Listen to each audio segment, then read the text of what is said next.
ഒരു മനുഷ്യൻ സർവ്വലോകവും നേടിയിട്ടും തൻ്റെ ജീവനെ നഷ്ടപ്പെടുത്തിയാൽ അവന് എന്ത് പ്രയോജനം? അല്ല, തൻ്റെ ജീവനെ വീണ്ടുകൊള്ളുവാൻ മനുഷ്യൻ എന്ത് മറുവില കൊടുക്കും? മത്തായി സുവിശേഷം 16:26. ആരെങ്കിലും തൻ്റെ ജീവനെ രക്ഷിപ്പാൻ ഇച്ഛിച്ചാൽ അതിനെ കളയും. ആരെങ്കിലും എൻ്റെയും സുവിശേഷത്തിൻ്റെയും നിമിത്തം തൻ്റെ ജീവനെ കളഞ്ഞാൽ അതിനെ രക്ഷിക്കും. ഒരു മനുഷ്യൻ സർവ്വലോകവും നേടുകയും തൻ്റെ ജീവനെ കളയുകയും ചെയ്താൽ അവന് എന്ത് പ്രയോജനം? അല്ല, തൻ്റെ ജീവന് വേണ്ടി മനുഷ്യൻ എന്തൊരു വില കൊടുക്കും? മർക്കോസ് 8:35, 36, 37 വചനങ്ങൾ. ദൈവം ദാനമായി തന്നിരിക്കുന്ന ജീവനെ നാം സംരക്ഷിക്കുവാൻ ബാധ്യസ്ഥരാണ്. എന്നാൽ നമ്മുടെ ജീവനെ നിലനിർത്തുവാൻ നാം നടത്തുന്ന ശ്രമങ്ങൾ ഒന്നും നമ്മെ ദൈവത്തിൽ നിന്നും അകറ്റുന്നതാകരുത്. ലോകത്തിൽ കാണപ്പെടുന്നതും നശ്വരമായതും വെട്ടിപ്പിടിക്കുന്നവരുമായി നാം മാറരുത്. കാണപ്പെടാത്തതും അനശ്വരവുമായ ആത്മാവിനെ നേടുന്നവരായി നാം മാറണം.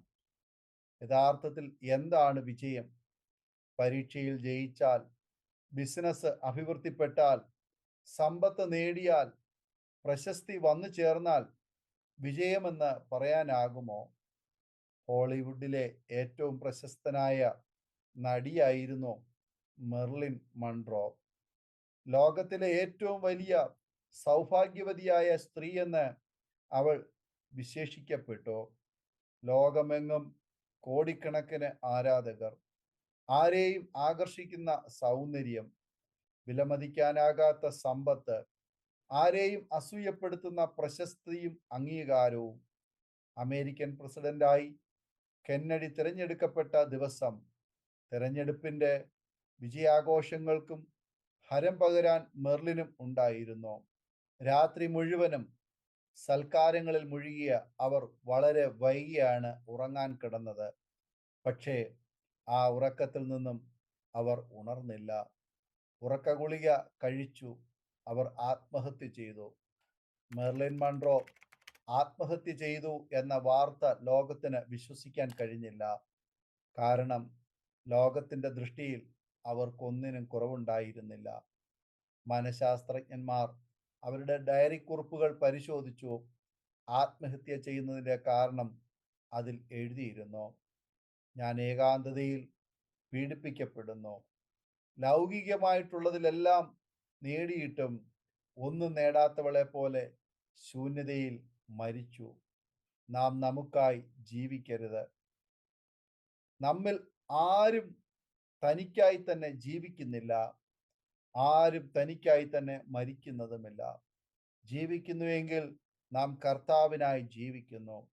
മരിക്കുന്നുവെങ്കിൽ നാം കർത്താവിനായി മരിക്കുന്നു. അതുകൊണ്ട് ജീവിക്കുന്നുവെങ്കിലും മരിക്കുന്നുവെങ്കിലും നാം കർത്താവിനുള്ളവർ തന്നെ എന്ന് റോമാലേഖനം 14:7-8 വചനങ്ങളിൽ നാം വായിക്കുന്നു. നാം കർത്താവിനുള്ളവർ എന്നും കർത്താവ് സമീപസ്ഥനായി നമ്മിൽ വസിക്കുന്നുവെന്നും കരുതുന്നവർക്ക് ഒരു ഏകാന്തതയും ഇല്ല.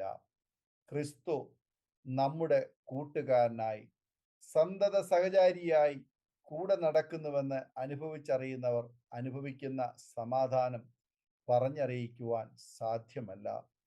അവർ ലോകത്തിന്റെ നേട്ടങ്ങളെ ഛേദമെന്ന് എണ്ണുന്നവരും ക്രിസ്തുവിന് വേണ്ടി ജീവിക്കുന്നതാണ് ഏറ്റവും വലിയ ഭാഗ്യമെന്ന് എണ്ണുന്നവരുമായിരിക്കും.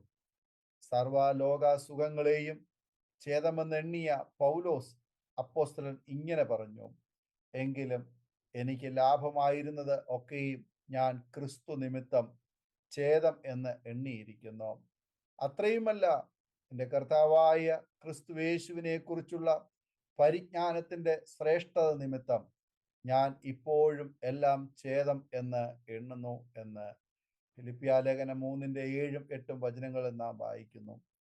ജീവിതത്തിൽ ഏറ്റവും വലുത് നമ്മുടെ ആത്മാവ് തന്നെ. ആത്മാവിനെ തന്ന ഉടയവൻ തന്നെ. ആ ഉടയവനേക്കാൾ വലുതായി പലതിനെയും ഹൃദയത്തിൽ പ്രതിഷ്ഠിക്കുകയും ആരാധിക്കുകയും ചെയ്യുമ്പോഴാണ് അസമാധാനം കടന്നു വരുന്നത്. സർവശക്തനായ ദൈവത്തിന്റെ തീഷ്ണതയിൽ ജ്വലിക്കുന്നവരായി നമുക്ക് മാറാം. ജീവിതത്തിൽ എല്ലാ പ്രതികൂലങ്ങളിലും ഏറ്റവും അടുത്ത തുണയായി ദൈവം കൂടെയുണ്ട്. ഇന്നും യേശു ചാരെ വന്ന് നമ്മോട് പറയുന്നു, ഞാനോ ലോകാവസാനത്തോളം എല്ലാ നാളും നിങ്ങളോട് കൂടെയുണ്ട് എന്ന്. ഈ വചനങ്ങളാൽ ദൈവം നമ്മെ അനുഗ്രഹിക്കുമാറാകട്ടെ. ആമേൻ.